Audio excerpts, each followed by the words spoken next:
What's up, everybody? It's the Inhuman one here, and today I wanted to go over some of the highlights of patch 1.05 for WoW Longfall and Dynasty. This launched March 31st of 2023, so just yesterday. A lot of the changes affect all platforms and are mostly quality of life changes that impact camera settings, and being able to toggle lock-ons, things like that, saving down menus, adding some visual aids to show what you have collected in missions and things like that. But some of the larger changes are really good because they allow us to continue playing and enhance the end game as well. So I'm going to jump right into some of those adjustments. The other items are just more quality of life that help again as you're navigating menus.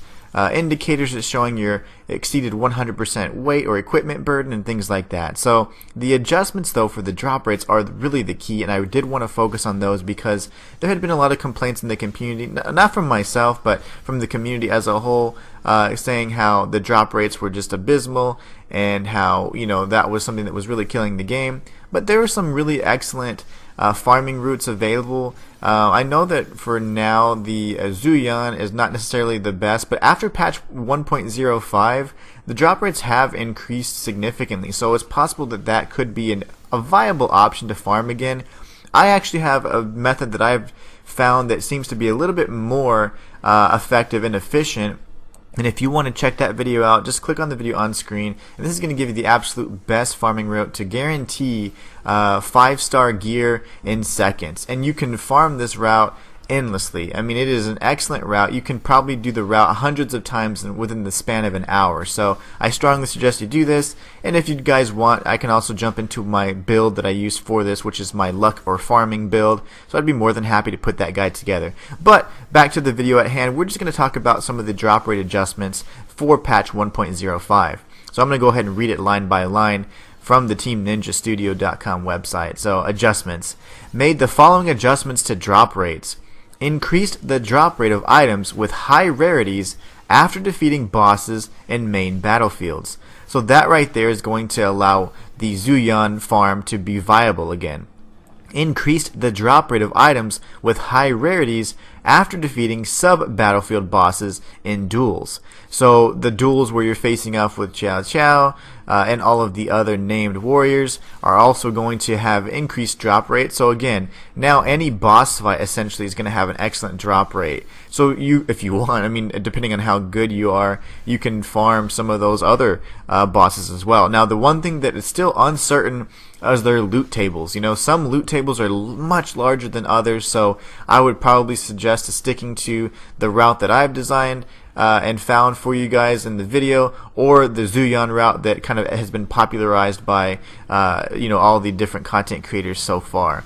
But that would be something to at least keep in mind.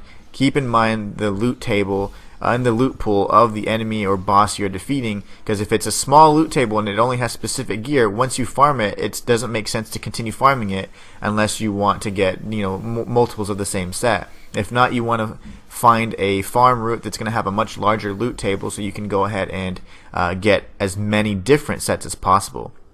The third line says, increase the drop rate of items with high rarities after defeating other players in invade sessions. So if you're an invader, now if you defeat enemies, you'll be able to get more rare items and a higher likelihood of those dropping. So that's really nice, actually.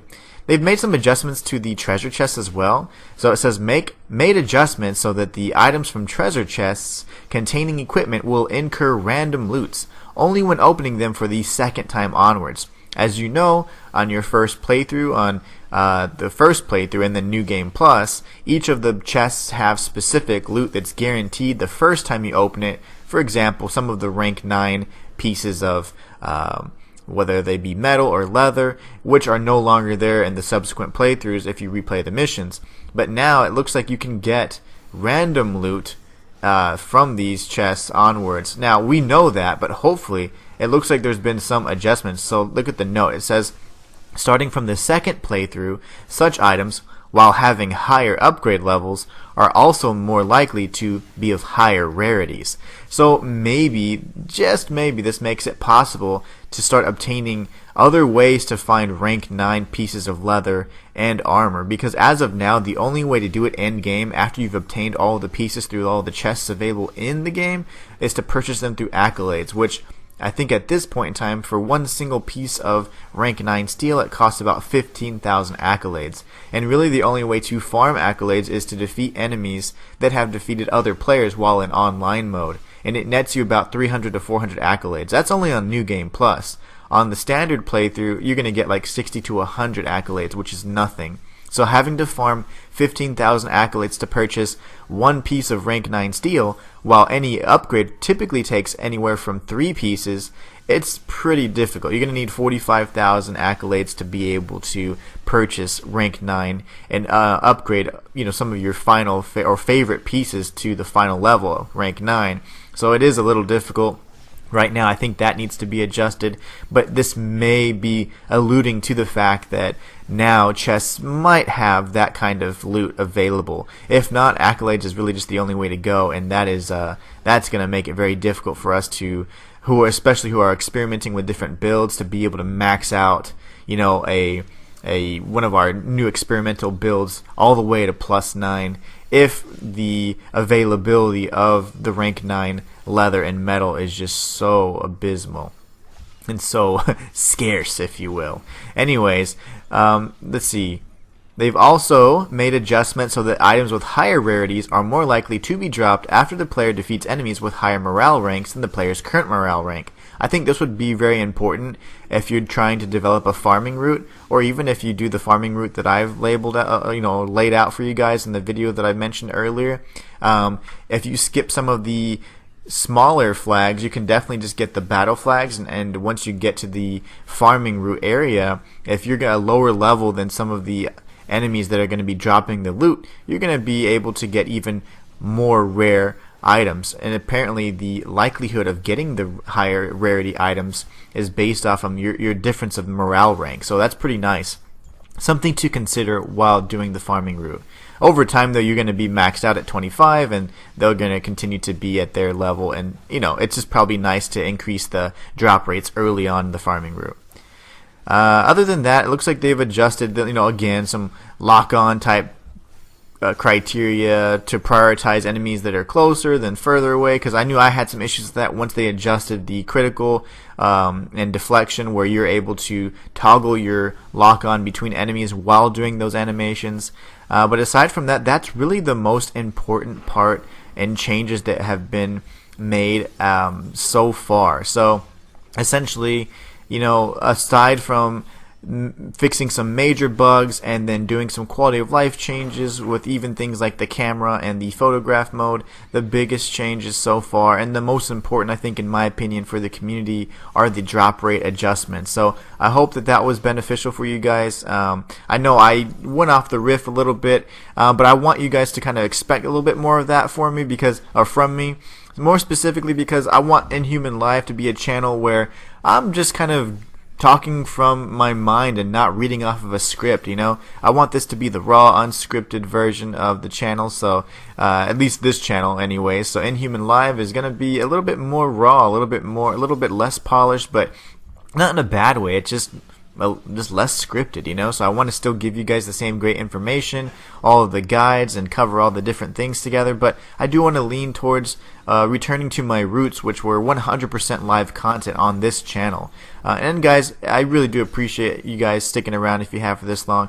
The patch notes are going to be fantastic in terms of the fact that what they mean to us is that, hey, Team Ninja is listening, and not only that, but they've also released a survey, so you guys are more than welcome to go onto the community tab of my channel and participate in the survey, where you can give your feedback on certain things that they ask about, certain topics.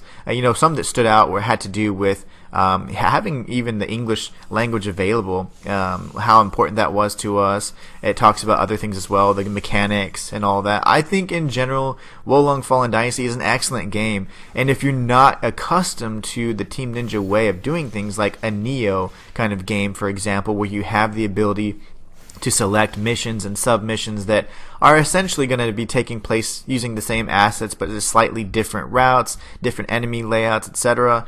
A lot of people think that it kind of cheapens the experience or makes it to where it's more repetitive, but in reality, the loot system is probably the only thing that needs to be improved upon, and maybe just some minor adjustments on things like special effects for weapons. But other than that, I think the enemy variety is fantastic. I think that the boss fights and the encounters are good.